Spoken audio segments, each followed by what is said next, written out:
Welcome to another captivating episode of Raw Momversations, where fearless moms and experts unite to explore alternative practices. Hey there, I'm Allie. And I'm Melania. Our mission is to empower your one-of-a-kind parenting journey. Join us as we explore unconventional birthing and parenting methods. Get ready for inspiration, authentic stories, and unwavering family love. Together, we're rewriting our rules of parenting one bold step at a time. So without further ado, let's kick off this empowering momversation. Raw Momversations, where fearless motherhood leads the way.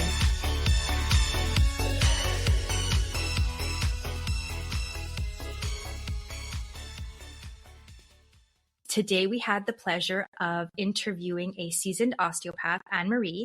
We've already interviewed her previously, and we dove into pre- and post-pregnancy. We're going to add that link right below in the description here. Today's episode is all about your little ones, your newborn, your toddler, your child.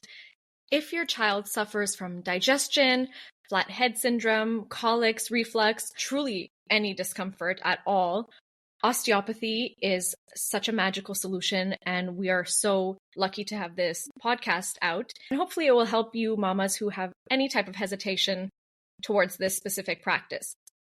Let's get into it. Let's do it.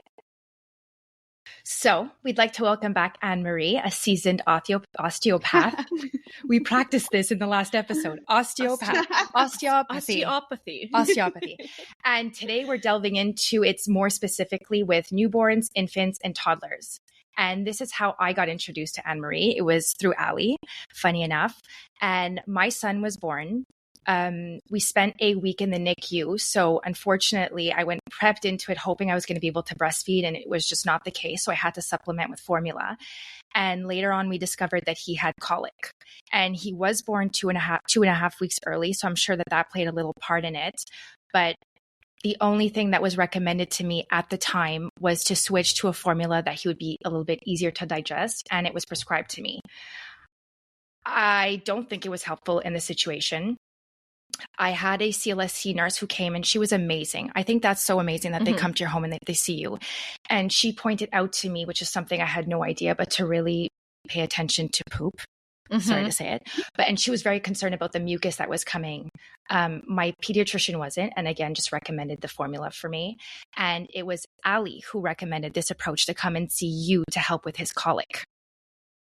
Yeah, definitely. So my question for you, since we dived into it with adults, does your practice differ when you're treating a baby, newborn, toddler, child?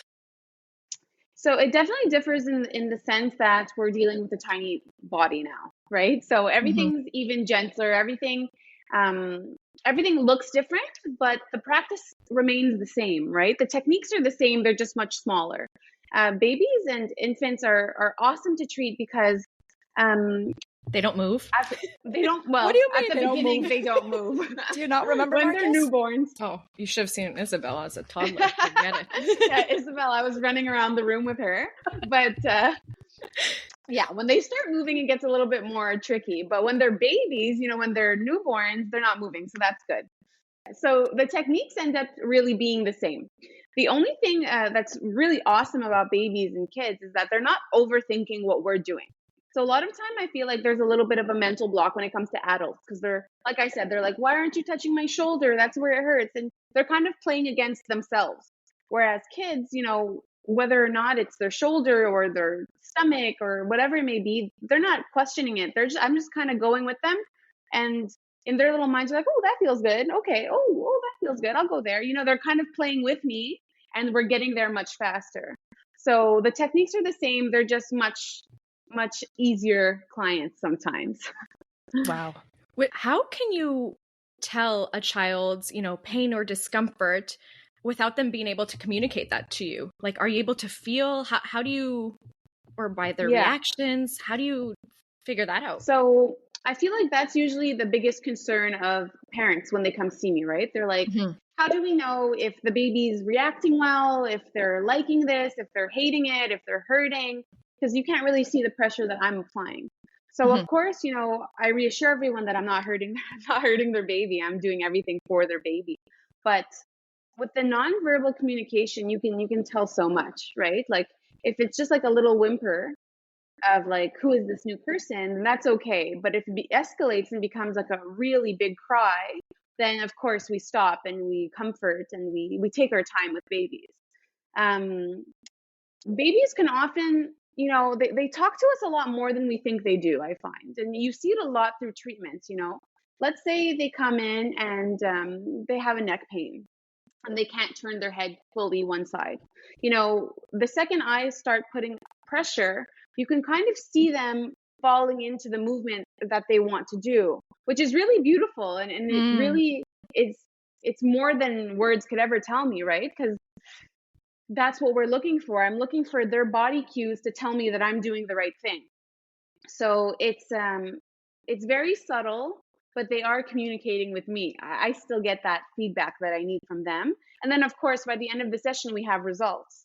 Babies react really quickly. They're really, really great at receiving treatments, and we see results really quickly. So that's, again, you're going to comfort the parents in knowing that we're doing good work.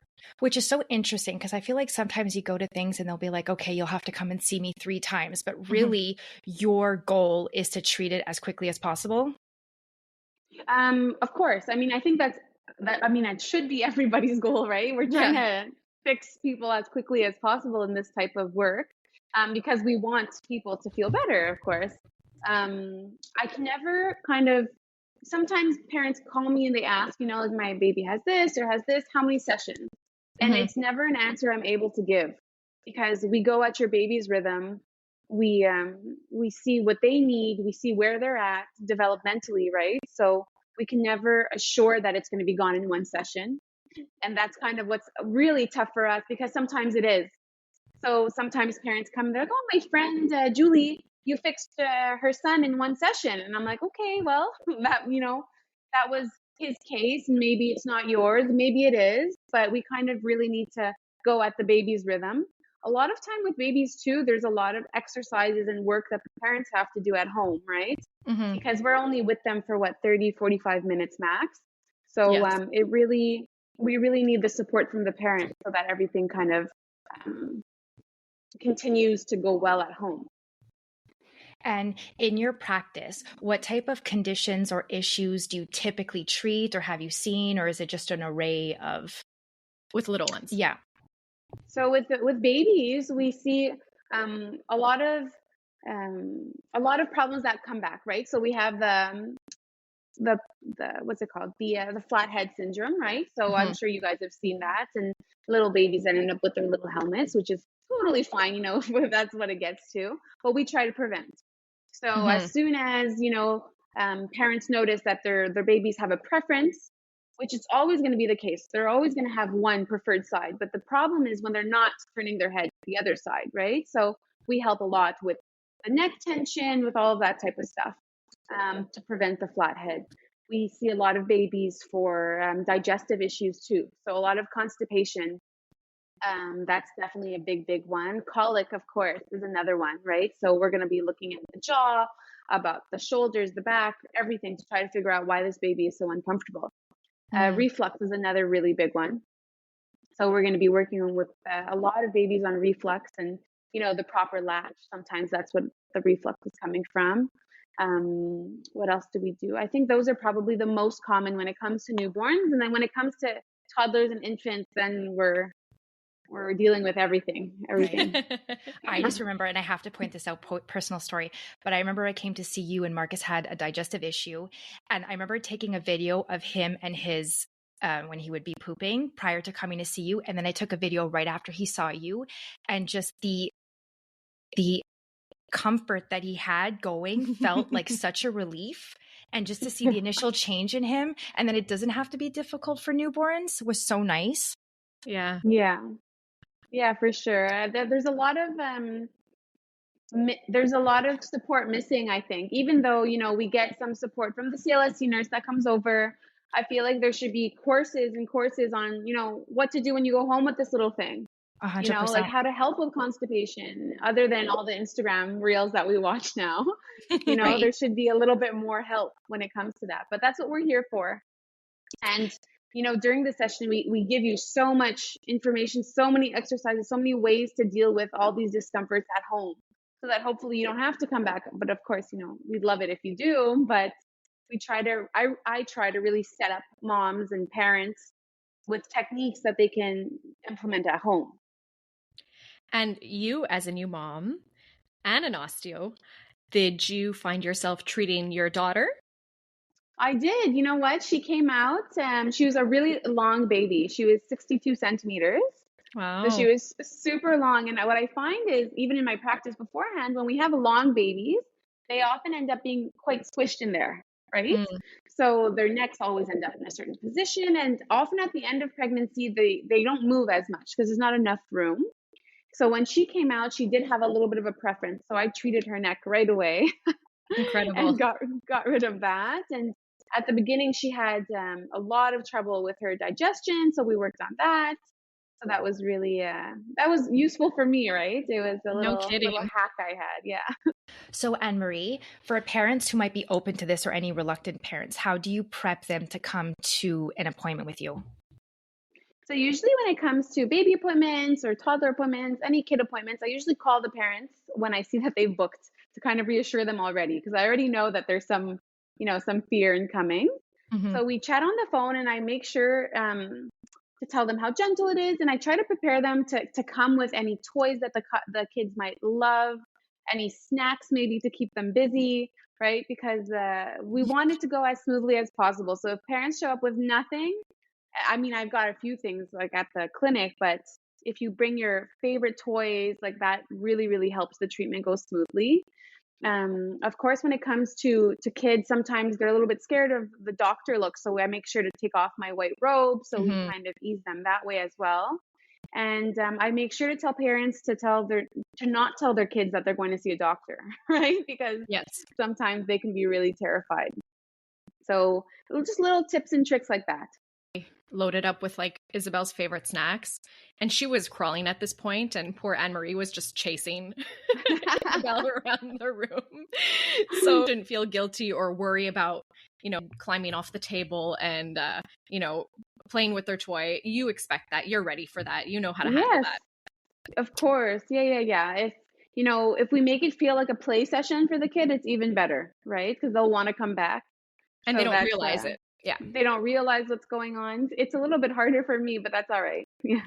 Feel, that stress and that worry if it gets cut short. It's okay, Yeah, of course. And I always tell them, it's at, the appointment's at 10, but I know everyone's getting there late. So I plan for it, and that's totally fine. There's no guilt and there's no stress about it. We go with the flow, and we make the best of the session, and we work on it when we can, and that's it. Sometimes I get patients who come in with their kids, and I swear, it's just a bad day. Maybe they didn't sleep that night, maybe they're teething, maybe they got their vaccines and they're upset, who knows what. I swear sometimes I don't even get to touch them. And I'm like, listen, I'm going to show you exactly the techniques that I would have done. And at least that way I'm kind of giving some wisdom off to the parents, and they can try it later. But like I said, we try again the next day or the next week, and we make it work. Oh my gosh, you're so helpful, Anne-Marie. I know. She's amazing. Yeah. But I find osteos in general just have this like patience and gentleness and calmness about them that, you know what? Like it takes a certain person to be an osteo. Yeah. No, you're so comforting. Oh yeah. And so you know how we have baby showers? Yeah. It's almost like instead of getting gifts, you should prep people with a team like this right away. Oh yeah. Right? Yeah, it would be nice. Here's a gift card for Anne-Marie. Here's a gift card to the pelvic floor therapist. Here's a gift card for a night nurse. You're totally set up. Well, thank you so much, Anne-Marie, for taking the time to answer our questions. And we know that you're back at work in January. So how will people be able to get in touch with you or find you in order to be able to utilize your service? So in January, I'm going to open up my online booking again. So it's on Go Rendezvous. Okay. You'll be able to go in, see my whole schedule, and book yourself in. Okay, amazing. Yeah. And you don't have to be pregnant for those mamas who are not pregnant, who had their kid a few years ago. I mean, you can go for oh my goodness, anything. Yeah. Anything. Oh, yeah, 100%. Sometimes I get women in their 50s and 60s, and they're like, I'm hurt here. And I'm like, well, did you ever see an osteo for your scar, your C-section scar? And they're like, nope. And that's what we're working on. So it's never too Wow. late. Yeah, it's never too late. Fun little segment. Okay, do you Yeah. want to ask the first question? So we ask our guests, what is one of your favorite baby products you would recommend to other moms? It could Oh be my anything. It could be an goodness. item. It could be a product. It could be vitamins. Anything you want. What do I love? That's a good question. I think one of the things I've used the most, and now I'm sad because she's a little bit too heavy for it. But it's one of those like baby carrier wraps. Ah, I loved that. The material ones there. Oh, she would like nap in there. We'd go for walks in it. She loved it. And it was much easier for me because she loved a good contact nap. there you go. And at the beginning, you're kind of just like, when am I ever going to do anything? Right.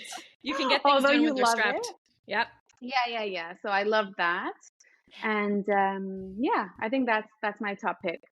And what has been the favorite product for yourself that you cannot live without? Oh my goodness. For me,